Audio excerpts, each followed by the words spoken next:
My sister had a breakdown in the bathroom seeing him kiss me, so I posted a photo of us with caption, "Finally found my soulmate."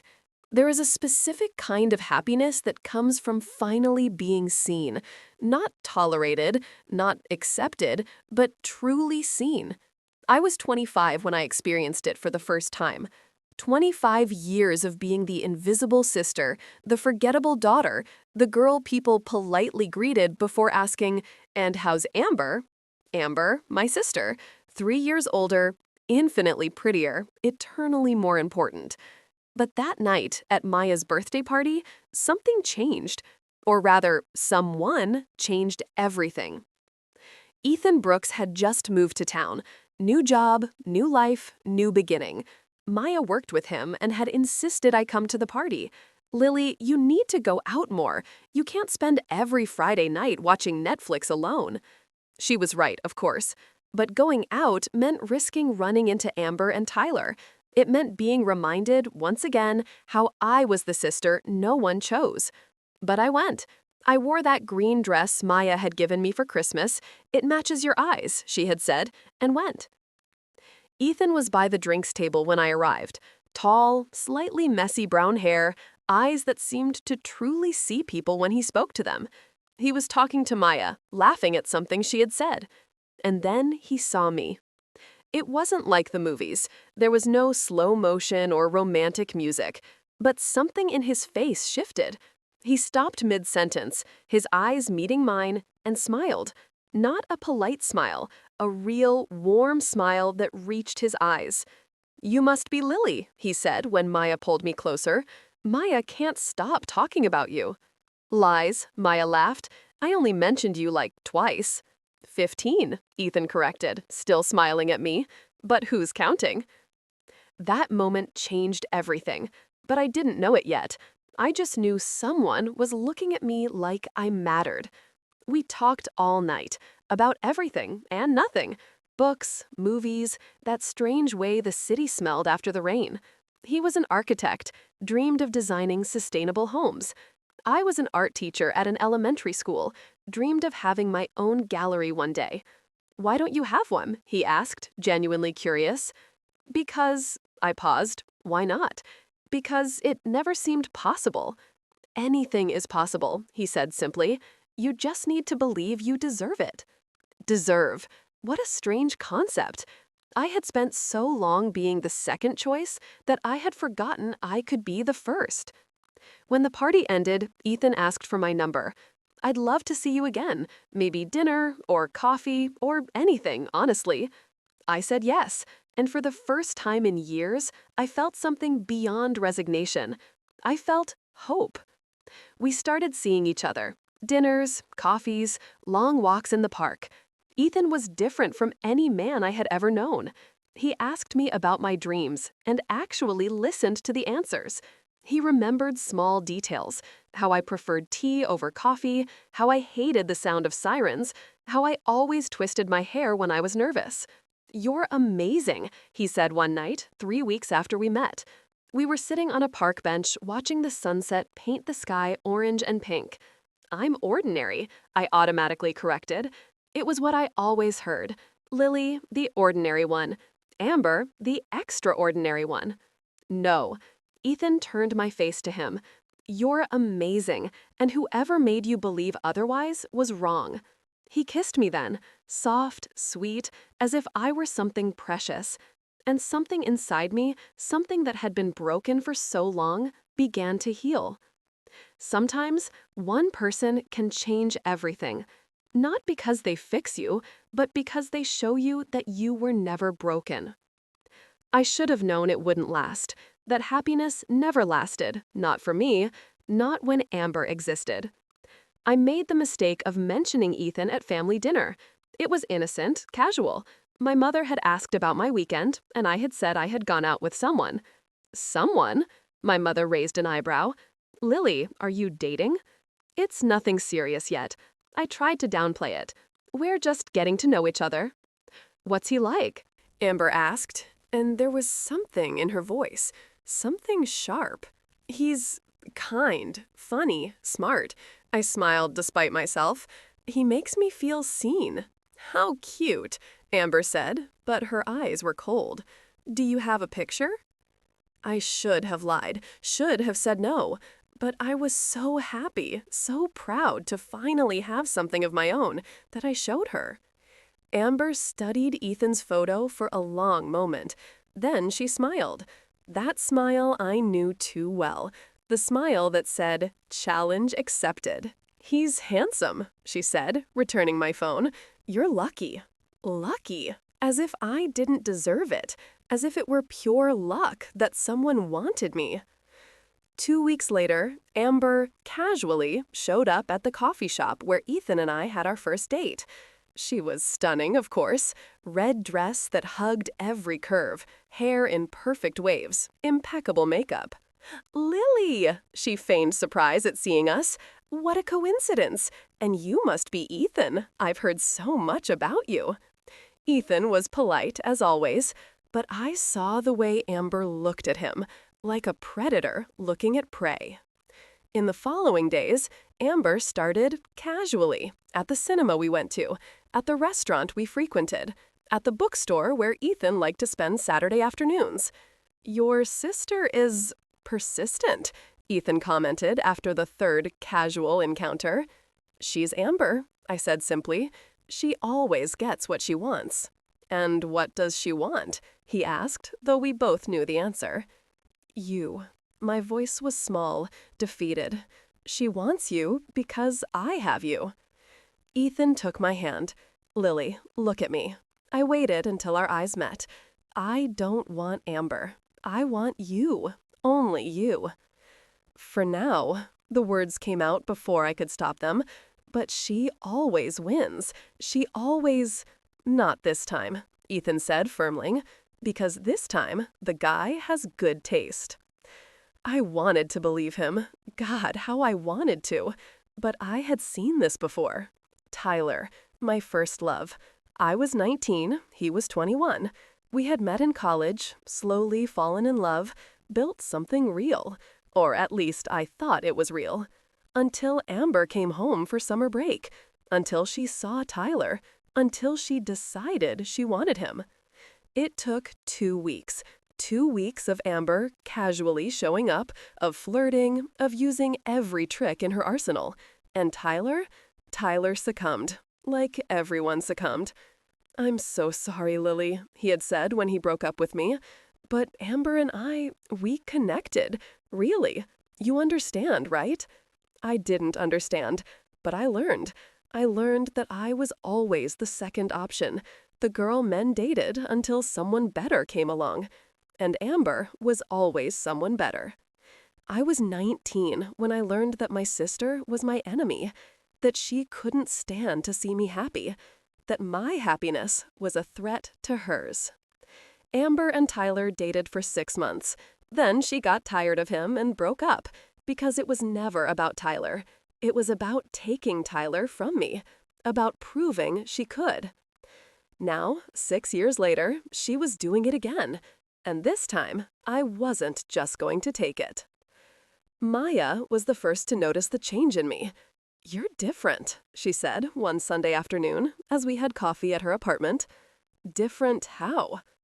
"More determined, less willing to be walked all over." She studied me. "What happened?"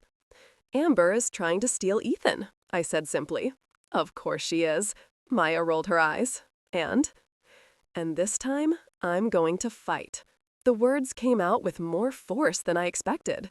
This time, I'm not just going to take it. I won't let her destroy another good thing in my life.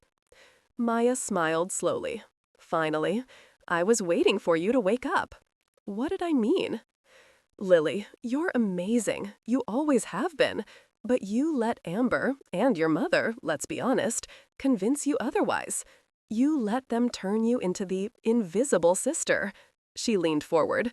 "But you're not invisible. You're just overshadowed. And it's time for you to shine." Her words echoed something Ethan had said, something about deserving, about believing I was enough. "How?" I asked. "How do I fight Amber? She's Amber. She always wins." She wins because you let her, Maya said simply. But what if you didn't? What if you finally showed everyone who you really are? And who am I? Someone amazing, Maya smiled. Someone who deserves to be happy. Someone who deserves a guy like Ethan. That night, Ethan called me. Amber invited me to dinner, he said bluntly. She said she wants to get to know me better, that it's important for her to know the important people in your life. And you're going? My voice was tense. No, he said immediately, but I thought you should know. Lily, I don't know what happened between you in the past, but it's clear she's trying something, and I need you to know. It won't work. I choose you. I will always choose you. For the first time in my life, someone was choosing me. Not by default, not because Amber wasn't available, but because they truly wanted me. I love you. The words came out before I could stop them. We had only been together for 2 months. It was too soon, but it was true. Silence on the other end. Then, I love you too, and I'm going to prove it. He proved it. The next day, when Amber casually showed up at his office, he politely but firmly dismissed her. When she tried to flirt, he talked about me, about how amazing I was, about how he was in love. Amber didn't take it well, of course not. Amber had never been rejected before. It was Maya who suggested the party. A birthday party for you. Nothing big, just close friends, and Ethan, of course. My birthday was last month. Then it's a belated party, Maya smiled slyly, and you're going to invite Amber. You're going to show her and everyone that you and Ethan are real, that you finally have something she can't take away. It was risky, provocative even, but I was tired of hiding, tired of downplaying my happiness so as not to threaten Amber. So I did. I organized the party, I invited Amber, and I waited. The party was on a Saturday night. Maya had decorated her apartment with fairy lights and gold balloons. Nothing extravagant, but beautiful, intimate. Amber arrived late, of course, always made an entrance. Black dress that probably cost more than my rent, heels that made her look even taller, professionally done makeup. She brought Tyler. I hadn't seen him in 6 years. He looked smaller. Not physically, but somehow diminished, as if the years with Amber had sucked something vital out of him. Lily, Amber hugged me, all fake charm. Happy belated birthday, sis. You remember Tyler, don't you? As if I could forget, as if the man who broke me 6 years ago was just a casual memory. Tyler, I nodded, my voice cold. Tyler, he looked uncomfortable. You're good. I'm great, actually. I smiled, and it wasn't fake. Better than ever. Ethan appeared beside me, putting his arm around my waist. You must be Amber. His voice was polite but distant. And Tyler. Lily mentioned you both. The look Amber gave Ethan was predatory. She extended her hand, holding his for a second longer than necessary. It's a pleasure to finally meet you properly, Ethan. Lily is so lucky. Lucky. That word again, as if I didn't deserve it. I'm the lucky one, Ethan corrected, pulling me closer. Lily is amazing. I saw something flicker in Amber's eyes. Anger? Frustration? She wasn't used to being rejected, not used to men who didn't fall at her feet. The night progressed. Music, laughter, conversations. Ethan didn't leave my side. His hand always in mine, his eyes always searching for me in the room. It was new, to be someone's priority. Amber watched, always watching, trying to find an opening, a weakness. But Ethan gave her none. Ethan, do you want to dance? Amber asked at some point, her voice sugary. Lily doesn't mind, does she, sis? Actually, Ethan said before I could answer, I only dance with my girlfriend, but thanks for the offer. My girlfriend? He had never called me that before, not officially. My heart pounded. Amber forced a smile. How cute. You two are so intense. How long has it been, anyway? 2 months? 2.5 months, Ethan corrected. But when you know, you know. I could see Amber calculating, trying to figure out the angle, how she could destroy this, how she could win. Tyler approached me when Ethan went to get drinks. Lily, I need to talk to you. There's nothing to talk about, Tyler. There is. He looked at Amber, who was talking to other guests. I made a mistake. 6 years ago. I shouldn't have. Amber wasn't what I thought. And what was she? An illusion, he said softly. Beautiful, charismatic, exciting, but empty. She didn't love me. She just wanted to prove she could take me from you. I know. My voice was tired. I always knew. I'm sorry. His eyes were red. I hurt you. I betrayed you. And why? For someone who discarded me the moment she got tired of me. Tyler. No. He held up his hand. Let me finish. Amber is doing it again, with Ethan. I see the way she looks at him. It's the same way she looked at me, and I don't want you to go through what I went through. Ethan isn't you, I said firmly. He won't fall for her. I hope not, Tyler said sincerely. Because you deserve to be happy, Lily. You always deserved it. He left shortly after, leaving Amber irritated. He was talking to you? She cornered me in the kitchen. About what? About how you used him, I replied calmly. About how you destroyed our relationship just because you could. I didn't destroy anything. Amber crossed her arms. If Tyler really loved you, he wouldn't have chosen me. You're right, I admitted. Tyler was weak, but Ethan isn't. All men are weak, Amber smiled. You just need to find the right weakness. And what's Ethan's weakness? I challenged. Still figuring it out. She leaned in. But I will figure it out. I always do. And when I do, Lily, you'll be alone again, like you always have been. Amber wasn't just competitive. She was cruel. And her cruelty came from a deep place, a place where she believed my happiness diminished hers. Why do you do this? I asked, genuinely curious. Why can't you just let me have this? Because, Amber said simply, you're the good sister, the one everyone feels sorry for, the one who never threatens anyone. And if you suddenly have everything, an amazing guy, real happiness, what does that say about me? That you're insecure, I replied. That underneath all that confidence, you're terrified of not being enough.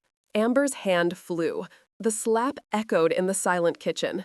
My cheek stung, but I didn't move, just stared at her. You know nothing about me, Amber hissed. I know everything about you, I corrected.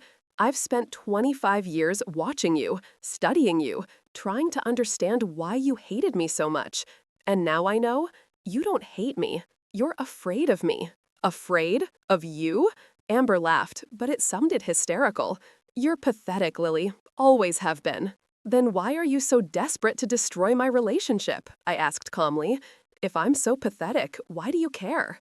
Amber had no answer. She just looked at me with pure hatred before storming out of the kitchen. Maya appeared moments later. I heard everything, she said, looking at my red cheek. She hate you? She's losing control, I replied. And people who are losing control do desperate things. You need to be careful. I know. But part of me didn't care. Part of me wanted Amber to do something drastic, something that would finally show everyone who she really was. Ethan returned with the drinks, his face darkening when he saw my cheek.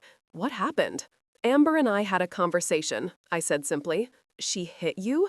His voice was dangerously low. Ethan, she hit you. It wasn't a question. He put the drinks on the table and walked out of the kitchen. I followed him, Maya right behind. Ethan found Amber in the living room. You need to leave. His voice was cold, controlled, but there was anger underneath. Excuse me? Amber blinked, surprised. You hit Lily? You need to leave, now. This is between me and my sister. No, Ethan cut her off. This is between you and the woman I love, and no one hurts the woman I love. The room fell silent, everyone watching, waiting. Amber looked around, realizing everyone had heard, that her perfect mask had cracked. You'll regret this, she said to Ethan. Then looked at me. You both will regret this. She left, slamming the door. The silence that followed was absolute. Then Maya started clapping. Slowly, others joined. And suddenly, the whole room was applauding. Not for Amber, for me, for Ethan, for us. Ethan pulled me close, his hands soft on my face. "Are you okay?" "I'm more than okay," I replied honestly. "For the first time, I'm more than okay." He kissed me then, in front of everyone. A kiss that said everything. Love, commitment, choice. A kiss that said, "You're mine, and I'm yours." And it was perfect. If you're enjoying this story, please like and subscribe to the channel. Have you experienced sibling jealousy? Share your experience in the comments. I should have known Amber wouldn't just accept defeat. Amber never accepted defeat.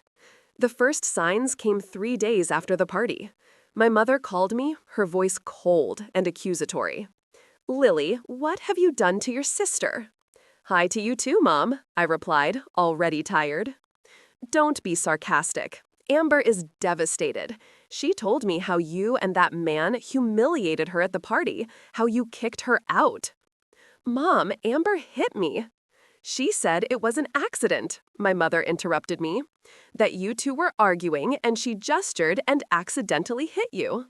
Of course, she had rewritten the narrative. "It wasn't an accident," I said calmly. "And she wasn't kicked out for that.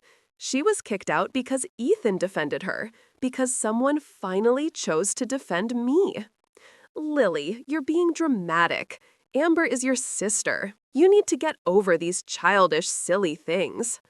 "Childish, silly things?" I laughed, a bitter sound. "Mom, she stole my boyfriend 6 years ago. She's trying to steal Ethan now. She hit me. In what part of that am I being dramatic?" "Amber didn't steal Tyler," my mother sighed, as if explaining to a stubborn child. "They fell in love. These things happen. And as for Ethan, well, you barely know him. 2 months isn't a real relationship." My mother always found ways to minimize my pain, to make it seem like I was overreacting, that Amber was the victim. "Mom, did you hear anything I said?" "I did. And I think you're being selfish. Amber is suffering, and all you think about is yourself." "Amber is suffering because for the first time in her life, she didn't get what she wanted. Because for the first time, someone rejected her, and she doesn't know how to deal with it." "You've always been jealous of her," my mother said, and there was something final in her voice. "Since you were children. Amber is beautiful, talented, successful. And you, well, you've always been the ordinary sister. It's natural for you to feel envious." The words were like knives, each one cutting a little deeper. "I'm not jealous of Amber," I said, my voice trembling. "I feel sorry for her, because she's so insecure that she needs to destroy my happiness to feel better. And I feel sorry for you, Mom, because you're so blinded by favoritism that you can't see the monster you created." I hung up before she could answer. My hands were shaking. Tears burned my eyes. Ethan appeared, he had spent the night, it was becoming more and more common, and pulled me into his arms. "I heard," he said softly. "Your mom?" I nodded against his chest. "She's wrong," Ethan said firmly, "about everything. You're not ordinary, you're not jealous, and you're definitely not overreacting." "Sometimes I wonder," I whispered, "if she's right, if I'm the problem, if—" "No." Ethan pulled me away, his hands on my face, forcing me to look at him. "No, you're not the problem. Your family is dysfunctional. Your mother favors Amber in an unhealthy way. And Amber has serious issues, but none of that is your fault." I wanted to believe him. God, how I wanted to. The following days were a silent war. Amber started a social media campaign, vague posts about sisters who stab you in the back and people who steal others' happiness. Our family ate it all up. Aunts commenting with broken heart emojis, cousins sending messages of support. For Amber. Always for Amber. No one asked for my side. No one questioned her narrative, except Maya and my father. My father called me one Thursday night. Lily, can we talk? In person? We met at a discreet coffee shop. He looked tired, older than I remembered. Your mother told me about the fight, he began. Her version, at least. But I know Amber. I know what she's like. Dad, let me finish. He raised his hand. I failed you, Lily, for years. I saw how your mother favored Amber. I saw how Amber treated you. And I did nothing. I hid in my work, pretending not to see, because it was easier. Tears burned my eyes. But I see it now, he continued. I see how manipulative Amber is, how she needs to be the center of everything, and I see how much it hurt you, how much it still hurts you. Why did you never say anything? My voice was broken. Because I'm a coward, he admitted. Because it's easier to keep the peace than to confront the truth. But not anymore. I spoke to your mother, told her she needs to stop favoring Amber, that she needs to see you. And what did she say? That I'm overreacting, he smiled sadly. That you two just need to sort things out. She doesn't see Lily, or she doesn't want to see. Sometimes the parents we love are incapable of giving us what we need, and we have to accept that and move on. Thank you, I said softly, for finally seeing. Don't thank me, he held my hand. I should have seen it years ago, but I'm seeing it now, and I want you to know you're not alone, not anymore. It was Maya who suggested the next step. You need to post something, she said, one Friday night as we drank wine in my apartment. Post what? Your version, your truth. Maya leaned forward. Amber is controlling the narrative. She's painting you as the villain. But what if you showed everyone who you really are, who Ethan really is, how happy you two are? Won't that just make things worse?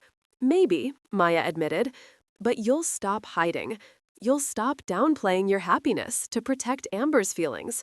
And honestly, she deserves to see that she didn't win. Ethan agreed. I don't like social media games, he said. But Maya is right. You've been hiding. You've been minimizing what we have because you're afraid of Amber's reaction. But why? Why does she deserve to dictate your happiness?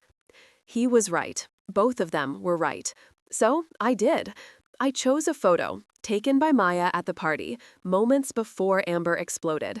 Ethan and I dancing, his eyes on mine, both smiling as if there was no one else in the world.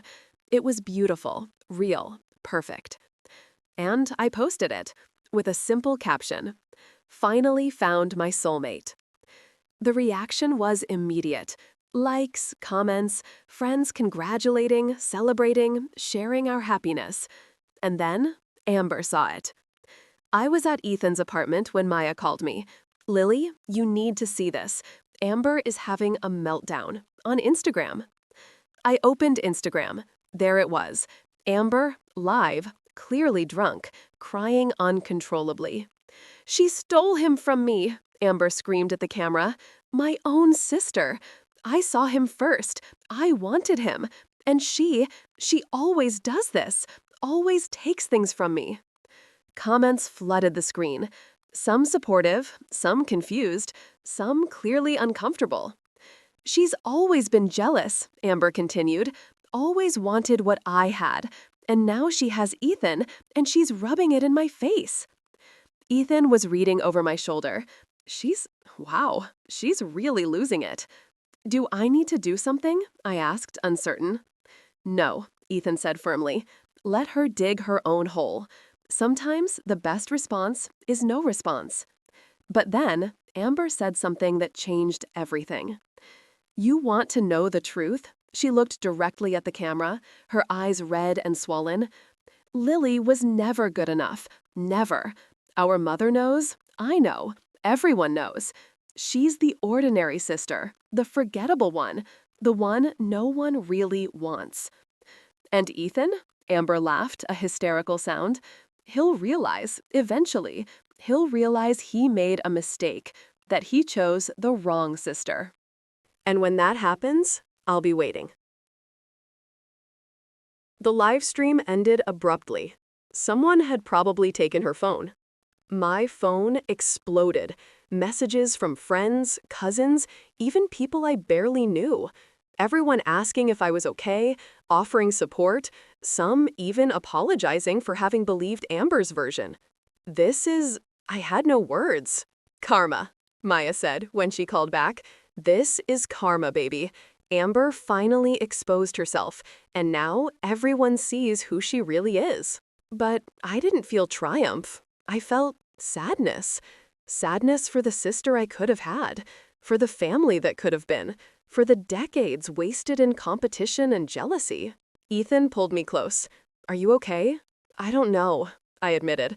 I should be happy, but I just feel empty. Because you have a good heart, he kissed my forehead. Because even after everything she did, you still care. He was right. I still cared. And maybe that made me weak. Or maybe it made me human.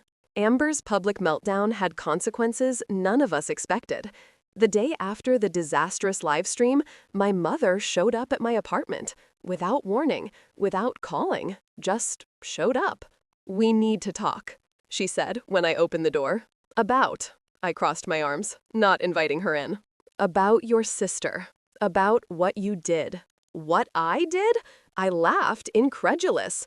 Mom, did you see the live stream? Did you hear the things Amber said? She was drunk, upset. You pushed her to that. I pushed her? My voice rose. I posted a happy photo with my boyfriend?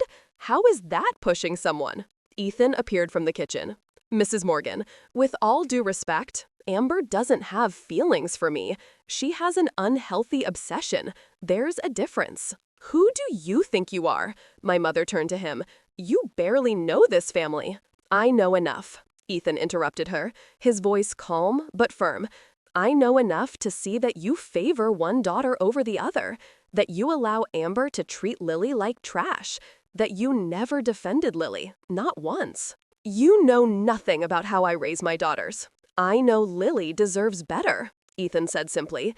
And if you can't see that, then you're part of the problem. My mother paled.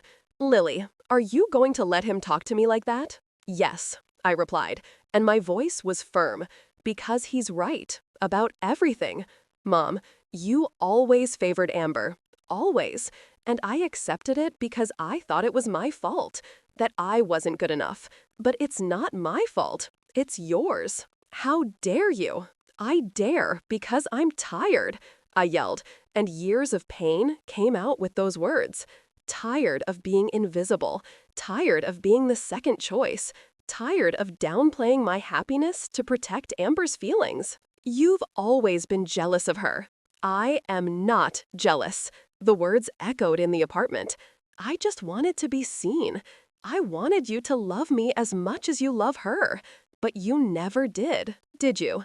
Because I wasn't special like Amber. I was just ordinary.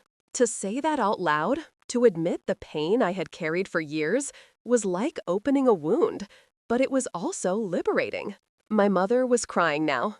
I always loved you, Lily. Not in the same way, I said softly. And maybe you couldn't. Maybe Amber needed more attention, more validation. But that doesn't make it less painful for me. It doesn't make it okay. What do you want from me? My mother asked, her voice broken. I want you to see, I replied. Really see. See what Amber is. See what she did to me, to Tyler, to Ethan.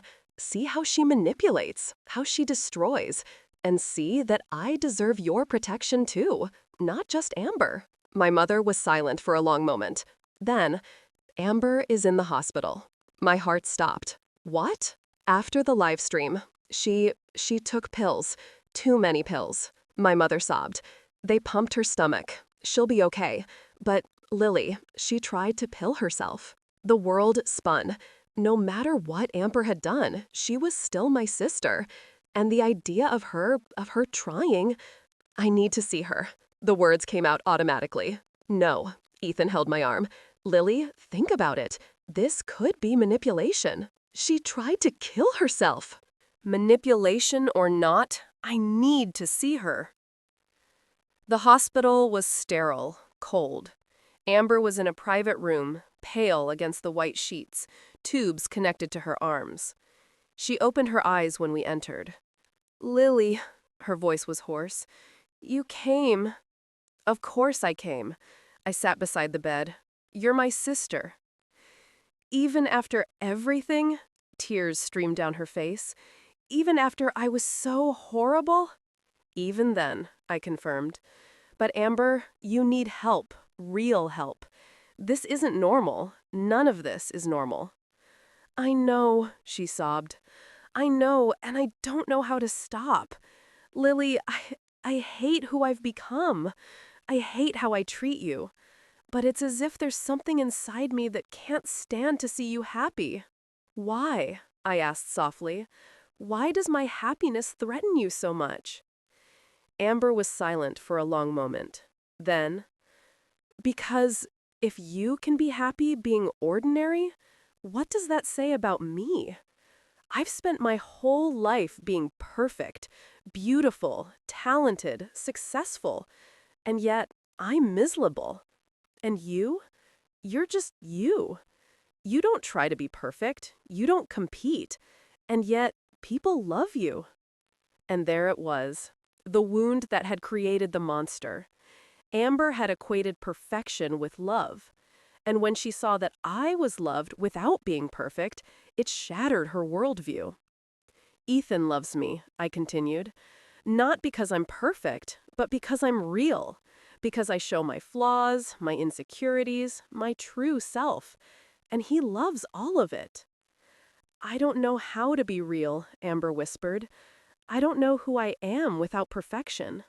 "Then find out," I said firmly, "but not at my expense. Not anymore. Amber, I love you. You're my sister, but I won't let you destroy me anymore." "I don't want to destroy you." She was crying openly now. I just want to stop feeling this way. Empty, inadequate, like I'm never enough." My mother, who had been silent until now, finally spoke. "This is my fault." Her voice was broken. "I put too much pressure on you, Amber, since you were little.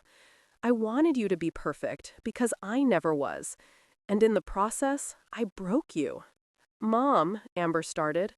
"No," my mother raised her hand. "Let me finish. I failed both of you. With Amber, I set impossible expectations. With Lily, I denied love and attention. I created this toxic dynamic. And now I almost lost a daughter because of it." She looked at me. "Lily, you were right about everything. I favored Amber. I minimized your pain. I was a terrible mother to you. And I'm so sorry, more than words can express." Tears burned my eyes. "I just wanted to be seen, Mom. That's all." "I see you now." She held my hand. "And I'm going to spend the rest of my life making it up to you. Both of you. Because both of you deserve better than what I gave." We stood there, the three of us, crying, beginning the long process of healing.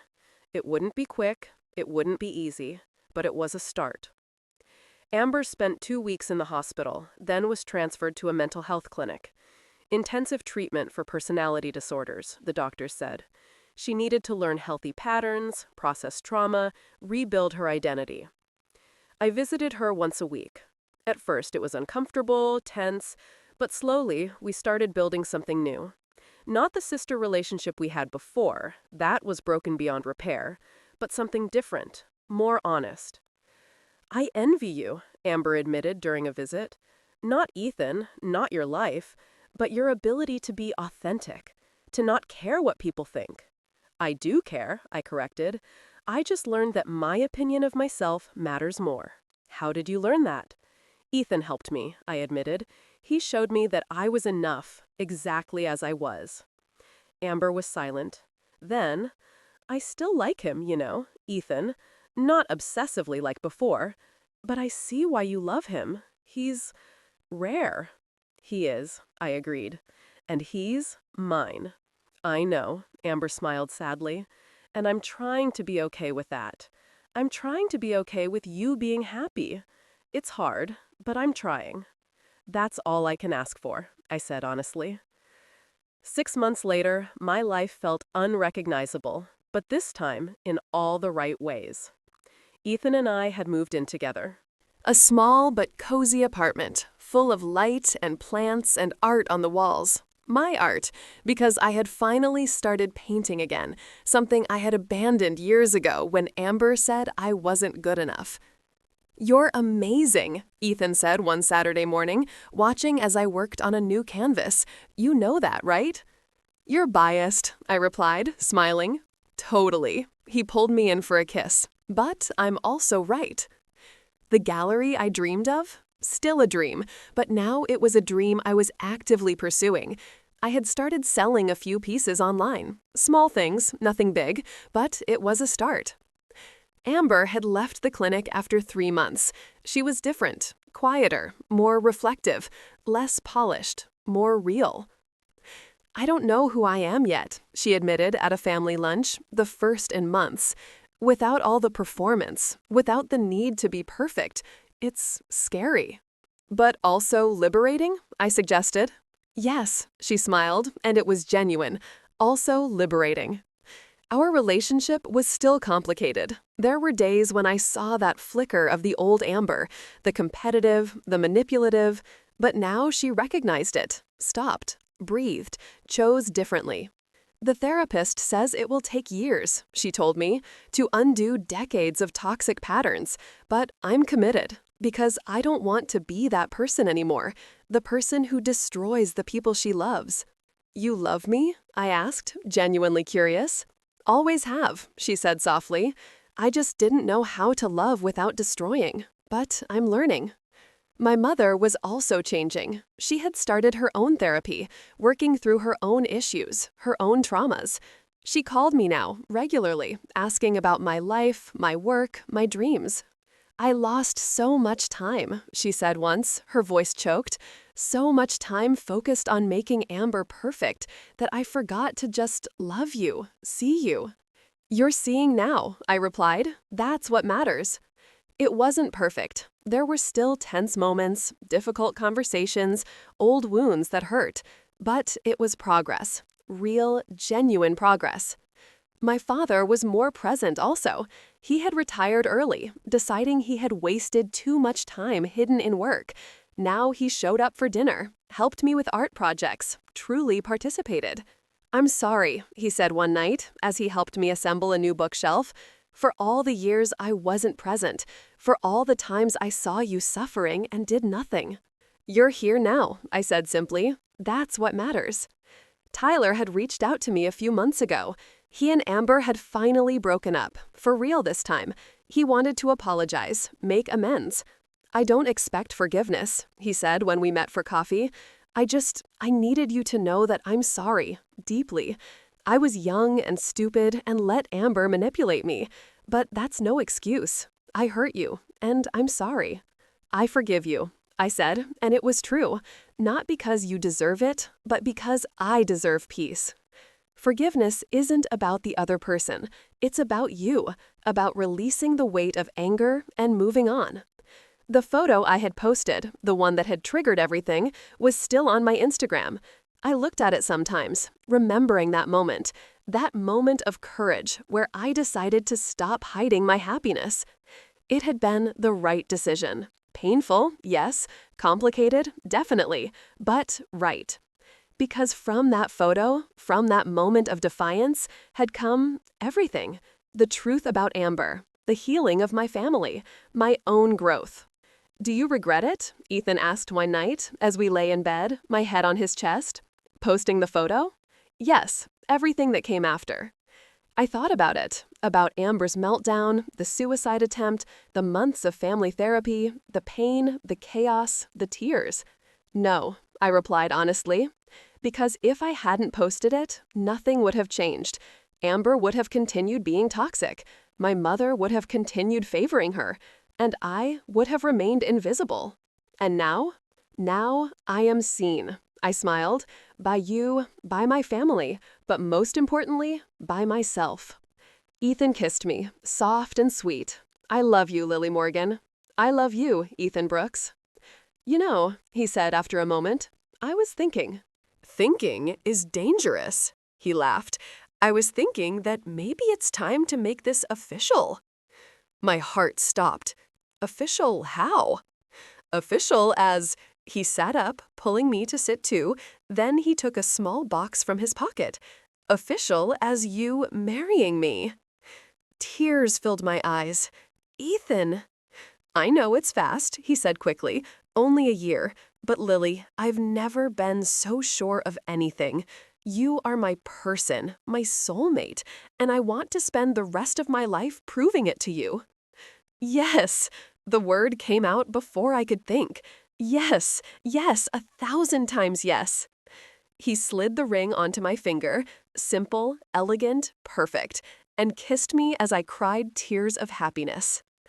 A year ago, I was the invisible sister, the one no one saw, the one no one chose. And now I had everything. We told our families the following Sunday, family dinner, something that had become regular again. The reaction was mixed. My mother cried tears of happiness. My father hugged me tight. Maya screamed and demanded to be maid of honor. And Amber? Amber was quiet for a long moment. I saw the struggle in her eyes, the old Amber versus the new, envy versus genuine joy. Then she stood up, walked over to me, and hugged me. Congratulations, sis, she whispered. You deserve this. You always deserved it. And I believed her, because in her voice I heard truth, real, raw, honest truth. Thank you, I whispered back, for trying, for changing, for being my real sister, finally. I'll still have bad days, she warned. Days when the envy comes back, days when I want to compete. I know, I replied, but now you recognize that, and that makes all the difference. The wedding was 6 months later. Small, intimate, perfect. Maya was maid of honor. Amber was invited, and came, and behaved, and genuinely seemed happy for me. You look beautiful, she said as I got ready. Truly, radiant. Thank you, I smiled at her through the mirror, for being here. It means a lot. I wouldn't miss it, she said honestly. You're my sister, and I'm learning that love means celebrating your happiness, not envying it. When I walked down the aisle, when I saw Ethan waiting for me with tears in his eyes, when we said our vows, I realized something. I was no longer the invisible sister. I was no longer the second option. I was Lily Morgan, artist, teacher, daughter, sister, friend, and now wife, chosen, loved, seen. The journey from invisible to seen wasn't easy. It required courage. It required me to stop downplaying my happiness. It required me to confront my family, set boundaries, demand respect. But it was worth it. Every tear, every confrontation, every painful moment, it was worth it. At the reception, I made a toast. To family, I said, raising my glass. Not the family we're born into, but the family we choose. The family that sees us, loves us, celebrates us. And to second chances for all of us. Everyone toasted, and when I looked around, at Ethan, at Maya, at my parents, even at Amber, I saw love. Real, imperfect, complicated love. And it was enough. More than enough. It was everything. This story teaches us that sometimes the greatest revenge isn't destroying those who hurt us. It's simply being happy. It's refusing to hide your light to make others feel better. It's choosing your own happiness, even when it causes discomfort in others. Sibling rivalry is real and can be devastating, but healing is also possible. It doesn't happen overnight. It's not linear. There are relapses, bad days, difficult moments. But with commitment, therapy, and genuine love, families can rebuild. You don't have to downplay your happiness to protect others' feelings. You don't have to be invisible for others to shine. There's room for everyone to shine. And those who truly love you will celebrate your light, not try to extinguish it. If this story touched you, don't forget to subscribe to the channel and activate the notification bell so you don't miss any exciting stories. Leave in the comments, have you ever had to choose between your happiness and maintaining family peace? How did you deal with it? Always remember, you deserve to be seen. You deserve to be chosen. You deserve to be happy. No excuses, no downplaying, no hiding. And you, what do you value more, family approval or your own authentic happiness?